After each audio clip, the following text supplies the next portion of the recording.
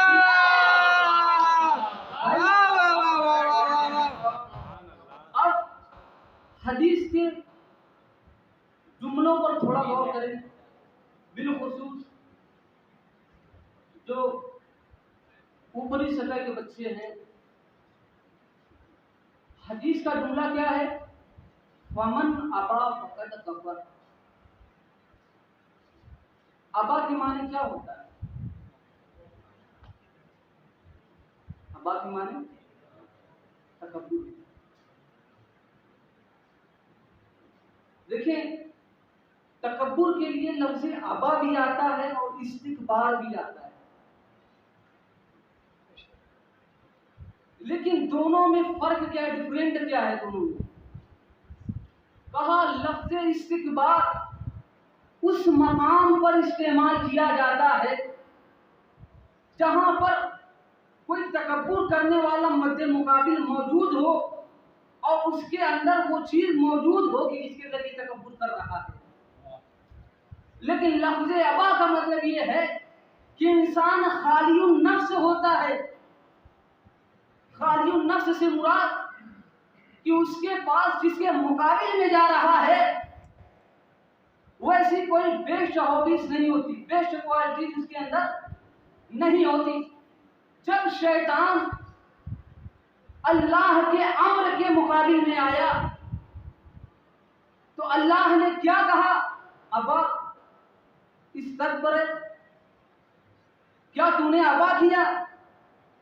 जो लफ्ज़ कुरान में अल्लाह ने अपने दुश्मन के लिए इस्तेमाल किया, वही लफ्ज़ रसूल ने अपनी हदीस में अली के दुश्मनों के लिए इस्तेमाल किया, और इस्तेमाल करके कयामत तक आने वाली नस्लों को बता दिया कि जो अल्लाह का दुश्मन होगा वो अली का दुश्मन होगा, जो अली का दुश्मन होगा वो अल्लाह का दुश्मन होगा।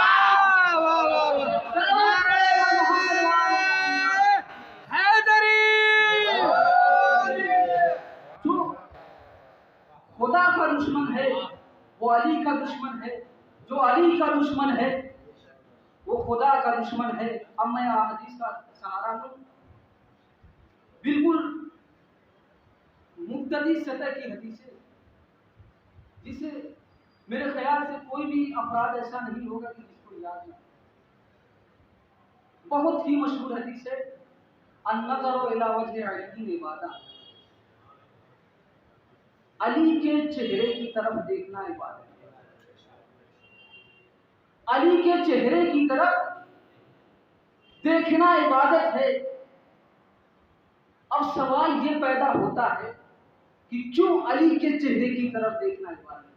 सुभान अल्लाह, सुभान अल्लाह। भाई रसूल को अगर इरशाद फरमाना था तो कह सकते थे अन्नज़रु इला वजहि ईसा इबादत, अन्नज़रु इला वजहि मूसा इबादत, अन्नज़रु इला वजहि इस्माईल इबादत, अन्नज़रु इला वजहि इब्राहीम इबादत। लेकिन रसूल ने क्या कहा? अन्नज़रु इला वजहि अली इबादत। अली के चेहरे की तरफ देखना इबादत है। अब जिस माँ की हदीस मैंने पेश की, अब उसी माँ और उसके बाप का वाकया सुनिए। बेटी से मुलाकात के लिए बाप आया और रसूल की इयादत करने के लिए।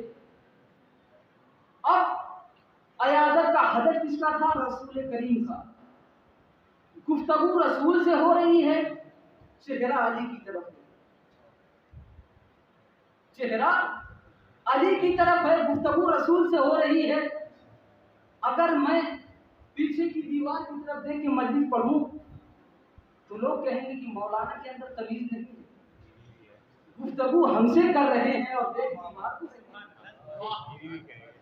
लेकिन जब काफी देर तक ये मंजर चलता रहा तो बेटी ने बेसाख्ता अपने बाप से सवाल किया कि मैं देख रही हूं कि आप जब से आए हैं कलाम रसूल से कर रहे हैं, ज़ियारत अली की कर रहे हैं, कलाम रसूल से कर रहे हैं, ज़ियारत अली की कर रहे हैं। तो बाप ने जवाब दिया कि मैंने इसी रसूल को इरशाद फरमाते हुए सुना, अन्नज़्रु इला वजहि अली इबादत, अली के चेहरे की तरफ देखना इबादत है। मैं इयादत रसूल करके एक सवाब हासिल कर रहा हूँ, ज़ियारत अली करके दूसरा सवाब हासिल कर रहा हूँ। बेटी ने कहा तो ठीक है, तीसरा सवाब मैं आपको दिलवाऊंगी। बाप ने कहा वो कैसे दिलवाओगी? तो बेटी ने कहा कि जिस रसूल ने इरशाद फरमाया अन्नज़्रु इला वजहि अली इबादत, अली के चेहरे की तरफ देखना इबादत है, वही रसूल इरशाद फरमा रहा है हुब्बु अली इबादत।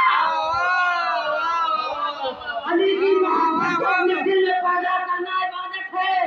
वाह वाह वाह वाह वाह। अब फिर अली की मोहब्बत भी आ गई। यहाँ भी रसूल कह सकते थे कि हुब्बे ईसा इबादत, हुब्बे मूसा इबादत, हुब्बे इस्माइल इबादत, कह सकते थे किसी को। लेकिन रसूल ने क्या कहा? हुब्बु अली इबादत, अली की मोहब्बत इबादत है। अब फिर रसूल ने इरशाद फरमाया जिक्र अली इबादत, वाह वाह वाह। अली का जिक्र करना इबादत है। अब हासिदीन के दिलों में खलबली मच जाए कि आखिर ऐसा ही क्यों हो रहा है कि रसूल की ज़बान मुबारक पर जो भी जुमला आ रहा है, जो भी हदीस आ रही है, हर हदीस में सिर्फ अली का तस्करा हो रहा है।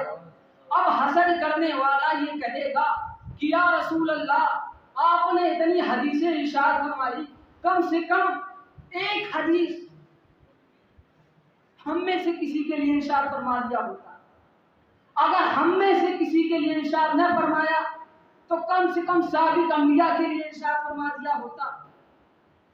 कह दिया होता कि मूसा के चेहरे की तरफ देखना इबादत है, ईसा का जिक्र करना इबादत है, इब्राहिम की मोहब्बत को दिल में पैदा करना इबादत है।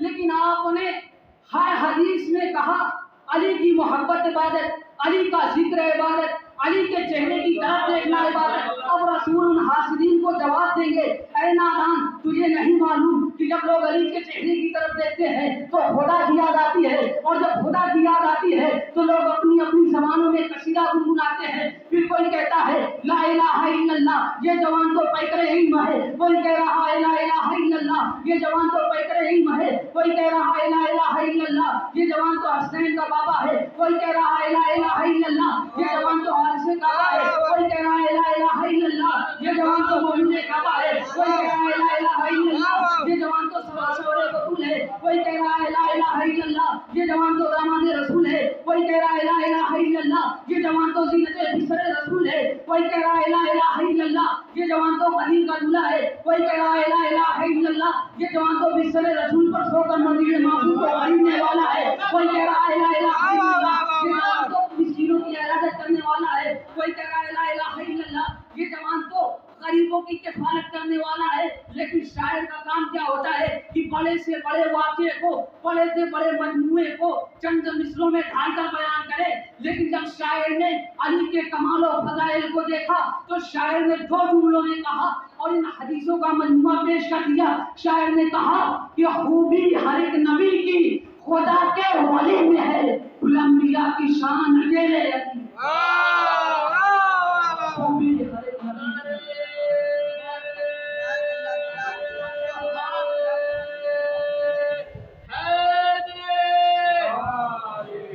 खूबी हर एक नबी की खुदा के वली में है, कुल अंबिया की शान अकेले अली में है। मनाकिबे अली, फज़ाइले अली, अहादीस के मुताबिक हलाल ज़ादों के अंदर पाई जाती है। अभी क्योंकि आने वाले अय्याम में ईद ग़दीर भी पड़ रही है। जब ईद ग़दीर आती है तो दुश्मन अपना काम करते हैं।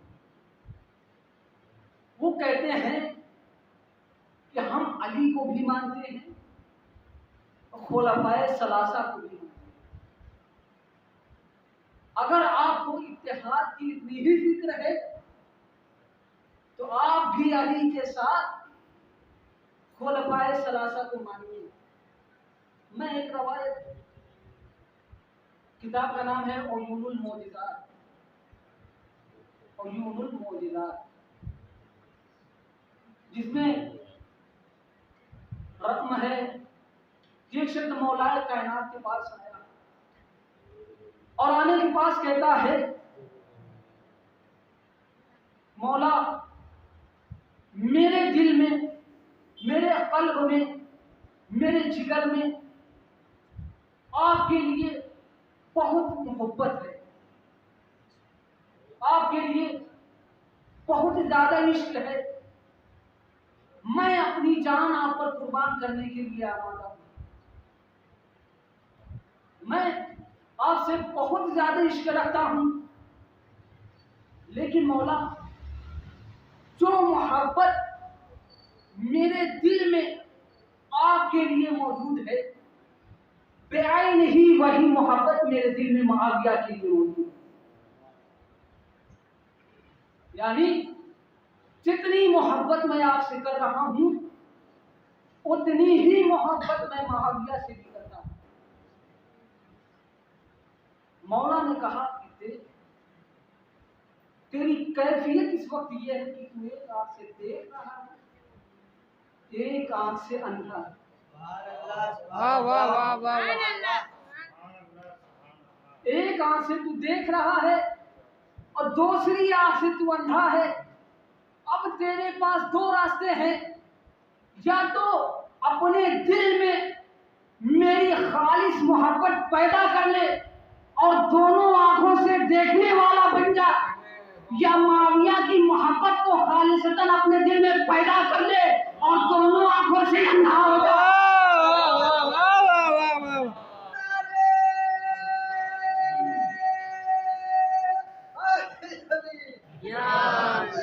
नारे हैदरी,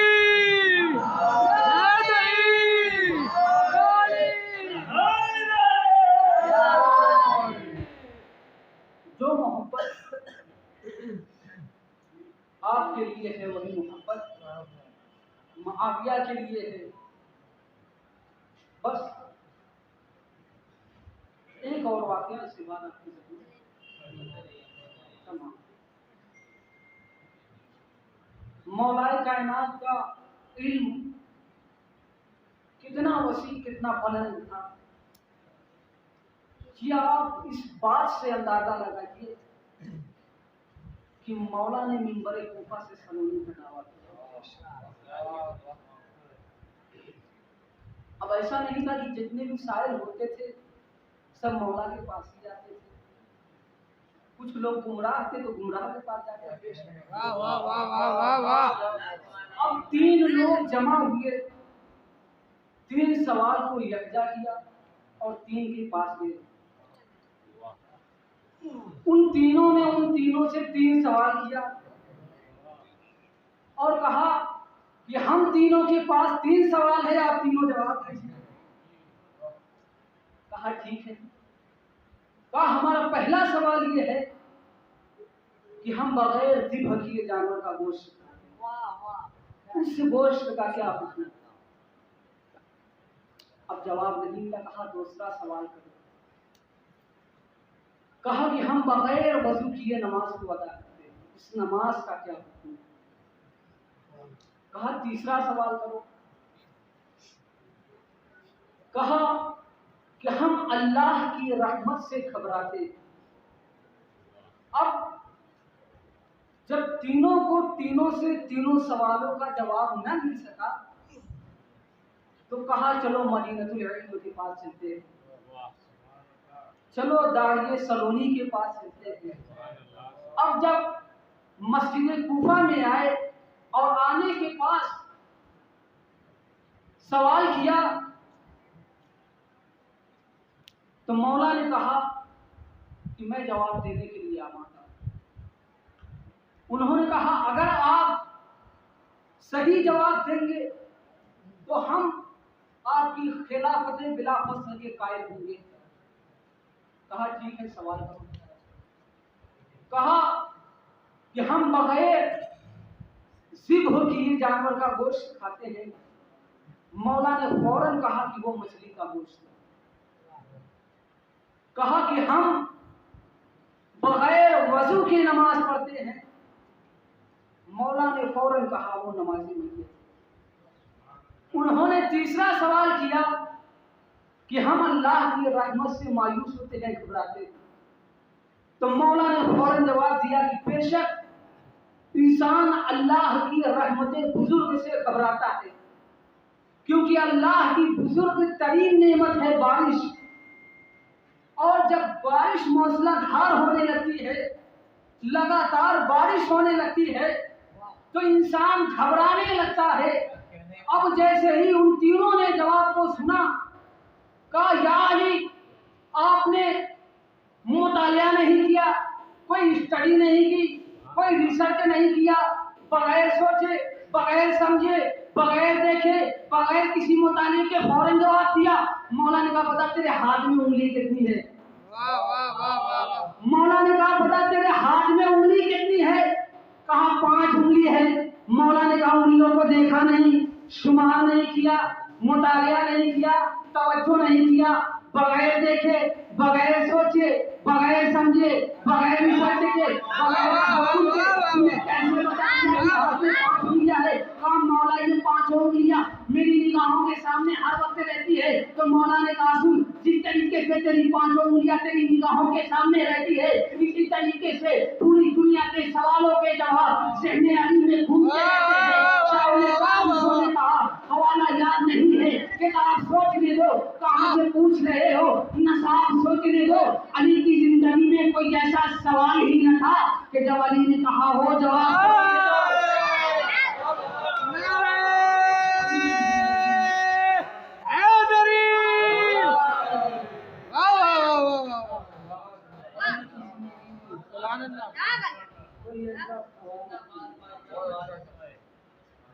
जब अली ने कहा हो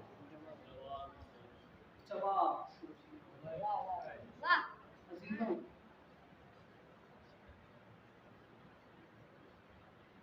ये मजालिस खमसा इसी नस्ल अली ने अबी तालिब के शहर में। अजीजों, मुस्लिम नसीब जब कूफियों ने इमाम हुसैन अलैहिस्सलाम को खत लिखा तो इमाम ने जनाब मुस्लिम को अपना नायब बनाया और इमाम ने कहा कि मैं अपने भाई को भेज रहा हूँ, तुम उसकी पैरवी कर दो और राह हमवार होते ही मैं वहाँ तशरीफ लाऊंगा। अजीजों, रवायत के जुमले हैं कि 16,000, 13,000, 10,000, 17,000, 20,000, 21,000 ये रवायत के जुमले हैं कि लोगों ने पढ़े। लेकिन अजीजों, कूफे का माहौल खराब होता है और इब्ने ज़ियाद ने लश्कर भेजना शुरू किया। वो मुस्लिम कि जिसके पीछे रवायतों के मुताबिक 15 से 20,000 अफराद नमाज पढ़ने वाले मौजूद थे। उनके अंदर मौत का खौफ ये था कि मिहराब में इमाम को छोड़कर गायब हो गए। अजीजों, जब जनाब मुस्लिम को ये खबर हुई कि जनाब मुस्लिम को शहीद करने का मंसूबा बनाया जा रहा है, कूफियों ने जनाब मुस्लिम का साथ छोड़ दिया है। उसी दौरान जनाब मुस्लिम के फर्जंद उनसे बिछड़ गए। आलम गुर्बत में जनाब मुस्लिम कूफे की गलियों में भटक रहे थे और रात के अंधेरे में थक कर एक घर के दरवाजे पर बैठ गए। एक मोमिना ने दरवाज़ा खोला और खोलने के बाद कहा कि ऐ शख्स क्या तुझे कूफे के हालात मालूम नहीं है? अपने घर को रवाना हो जा। जनाब मुस्लिम कहते हैं कि वो इंसान कहाँ जाए कि जिसका कोई घर ना हो, जो आलम मुसाफिरत में हो। वो सईफा तड़प गई और तड़प कर सवाल किया, आप कौन हैं, कहाँ से आए हैं? जनाब मुस्लिम ने कहा कि मैं आगे की अबी तालिब की नस्ल से हूँ।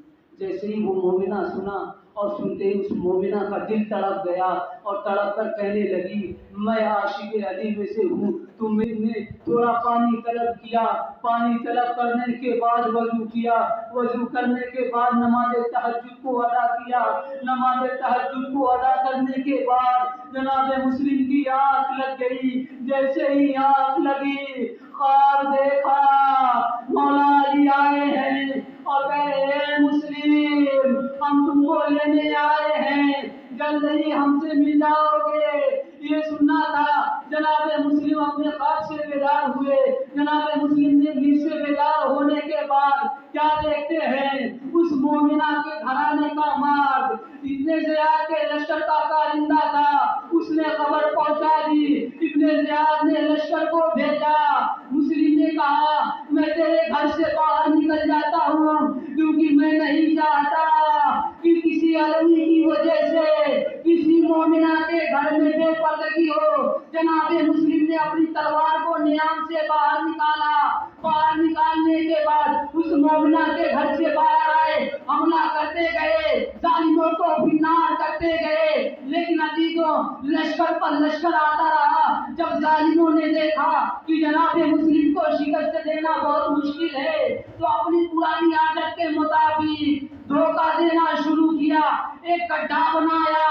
गड्ढा देने के बाद लश्कर पीछे भागती गई। जनाबे मुस्लिम हमला करते हुए आगे बढ़ते रहे। एक मर्तबा जनाबे मुस्लिम का पैर उस गड्ढे में पड़ा। जैसे ही जनाबे मुस्लिम जब जमींदोश हुए, जालिमों ने हमला करना शुरू किया।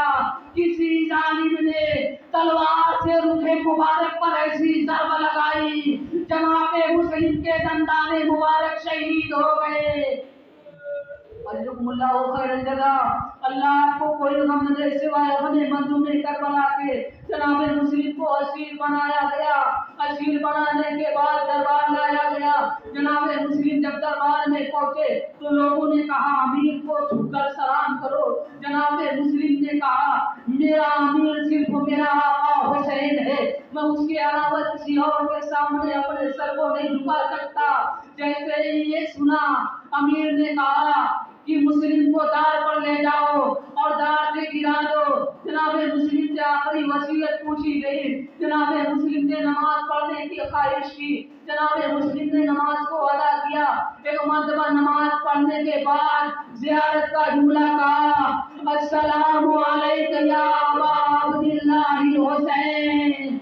और जैसे ही नमाज तमाम हुई, जालिम जनाबे मुस्लिम को खींचते हुए दार पर लेकर गए। दार पर से जनाबे मुस्लिम को गिराया गया। जनाबे मुस्लिम की जिस्म से परवाज कर गई, जिसके बाद जनाबे मुस्लिम के लाशे को घोड़ों में बांध कर कूफे की गलियों में घसीटते हुए फिराया गया। उधर मेरा मजलूम आका अपने भाई की राह तक रहा था। कूफे से आने वाले लोगों से सवाल कर रहा था, ए शख्स क्या तुझे कूफे के हालात मालूम है? कूफे की कैफियत क्या है? एक शख्स ने बताया कि मैं आपके भाई को तो नहीं जानता, लेकिन जिस वक्त मैं कूफे से आ रहा था तो कूफे के दारुल अमारा से किसी शख्स को गिराया गया। घोड़े में लाश बांध कर कूफे की गलियों में गिराया गया। मौला समझ गए मेरा मुस्लिम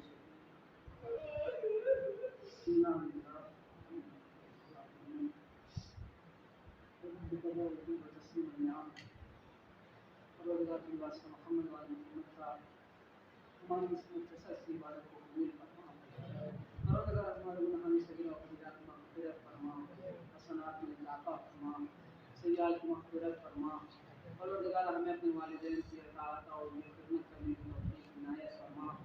परवरदिगार हमें उलूम आलिम हुकूमत को दर्ज करने की, नशर करने की, सही इस्तेमाल करने की तौफीक इनायत फरमा। परवरदिगार हमारे फतनों को हिजाब और हिजाब पर अमल करने की तौफीक इनायत फरमा। परवरदिगारा हमारे माँ बहनों के पर्दे की मुहाफ़िज़त फरमा।